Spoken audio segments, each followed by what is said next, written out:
ദിലീപിനെ സംബന്ധിച്ച് നാളെ നിർണായകമായ ഒരു ദിവസമാണ്.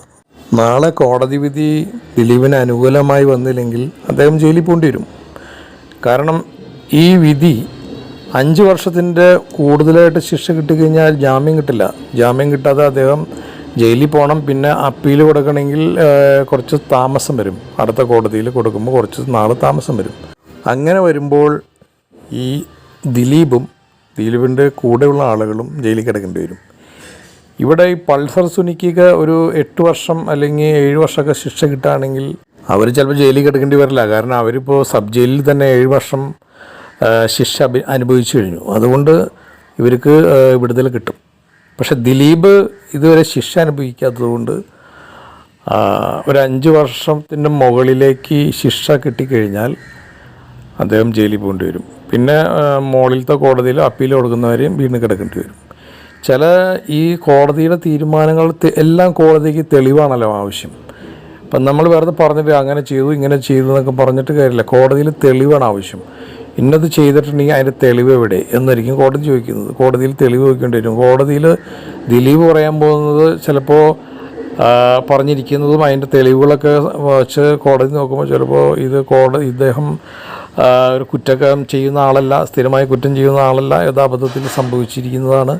പിന്നെ ഈ പൾസർ സുനിയുടെ അടുത്ത് ഇവരെ ഉപദ്രവിക്കാനൊന്നും പറഞ്ഞിട്ടില്ല, വേറെ ഒന്നും പേടിപ്പിച്ച് വിടാനേ പറഞ്ഞിട്ടുള്ളൂ. അങ്ങനെയൊക്കെ വരാണെങ്കിൽ കോടതി ചിലപ്പോൾ ഇദ്ദേഹത്തിന് അനുകമ്പയോടുകൂടി ചിലപ്പോൾ ചെറിയ ശിക്ഷ കൊടുക്കുകയോ അല്ലെങ്കിൽ കുറ്റവിമുക്തനായി വിടുകയോ ഒക്കെ ചെയ്യാം. അപ്പം അതും സംഭവിക്കാം. കാരണം എല്ലാം കോടതിക്ക് തെളിവാണ് വേണ്ടത്. പിന്നെ ഒരാളെ വെച്ച് നോക്കുമ്പോൾ ഇയാൾ സ്ഥിരമായ കുറ്റക്കാരനോ ആണോ, ഇത് കുറ്റം ചെയ്യുന്ന ആളാണോ എന്നൊക്കെ ശ്രദ്ധിക്കും. പിന്നെ അത് അബദ്ധത്തിൽ സംഭവിച്ചാണോ, പിന്നെ അത് ഈ പറഞ്ഞ പോലെ ഇദ്ദേഹത്തിനോട് ഒന്ന് പേടിപ്പിച്ച് വിടാൻ വേണ്ടി പറഞ്ഞിട്ട് മറ്റേയാളത് ചെയ്താണോ എന്നൊക്കെ തെളിവ് സഹിതം കോടതി പരിശോധിക്കും.